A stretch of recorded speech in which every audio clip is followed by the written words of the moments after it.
beat poetry? What is the inspiration there? What are the trademarks of it? Well, there's, as I say, there's several different over the shoulder one.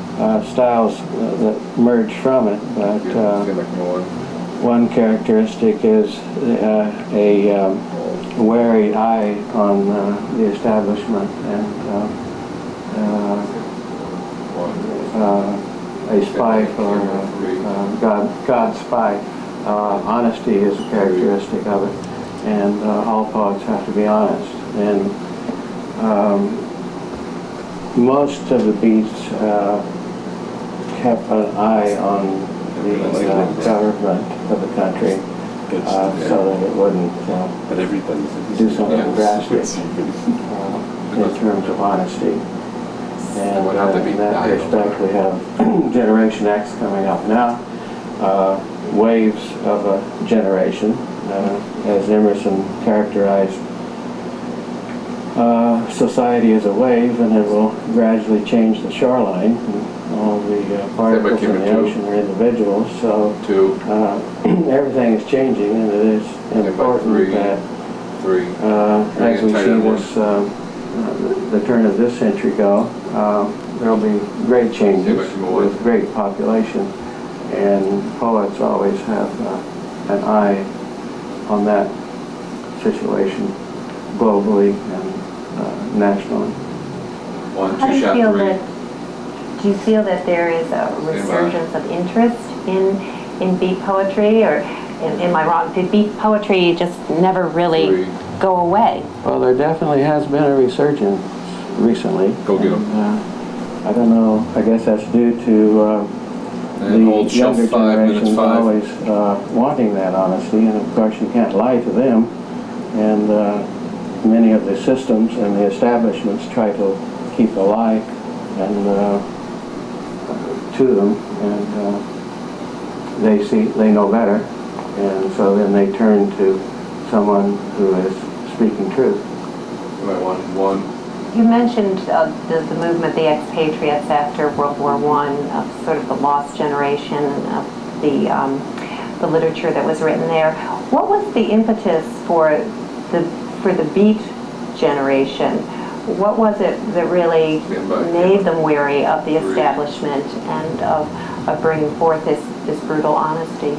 Well, there is a similarity in the work itself, the literature itself, in that in the 1920s or in the movement of the expatriates, even poor old Robert Frost, a humble poet from Vermont, had to go to Europe to get published because he was too far out for the American academe. So there is a similarity there. When the beat started, of course, the established academic writing circles wouldn't pay any attention to them. Now they do. The beats are accepted in the academe, but that is a continual situation. That poets and writers are usually further ahead than the establishment, which catches up with them 50 years later. Do you have a latest collection of poetry out? A recent I'm writing and revising all the time. 3 minutes, There's a book coming out.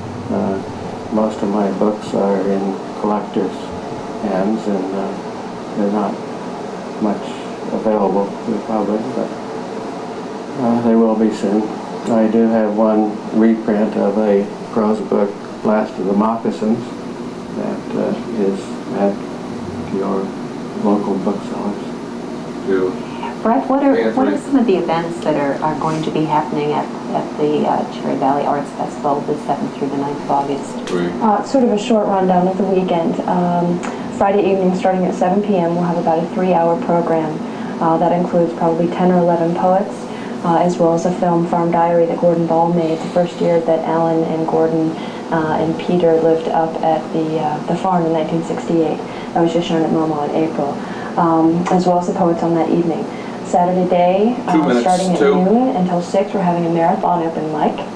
We'll be showing 2 videos during the day, and then in the evening Saturday, similar to Friday night, with a film, A Night in the Life of Charles Plymell by Ralph Ackerman, as well as Losing Hunky by Laki Vazakas. And then Sunday, we'll be doing a dedication up at Ginsberg's Farm, and in the afternoon, David Amram, who wrote the music for Pull My Daisy, the film that he made with Kerouac and a number of other people, will be shown.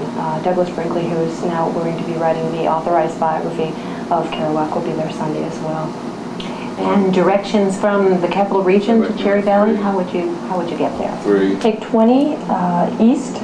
Yeah, Correct me? 20 west. Oh, 20 west, Straight. excuse me. Straight west, and then you'll see Cherry Valley. It's directly up of 20.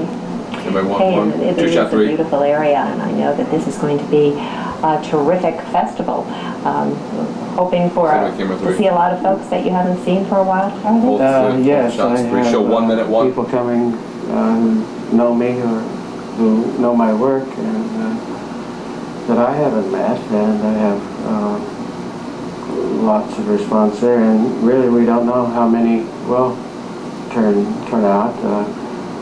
Charles Potts from Washington State is coming. He has a 30 publication seconds. called Tsunami, so in that respect it's the festival is kind of like a wave. We don't know whether it's a big one or a smaller one, so we'll wait and see. It's gathering its own momentum.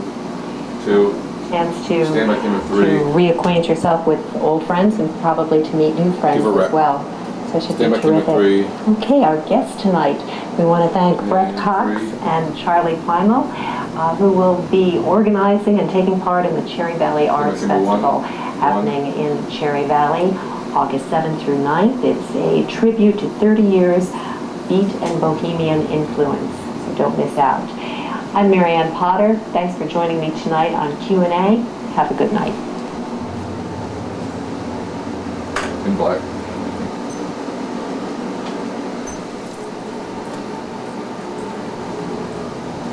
And let's Well, pictures and sound. Thank you. It's always wonderful when that happens.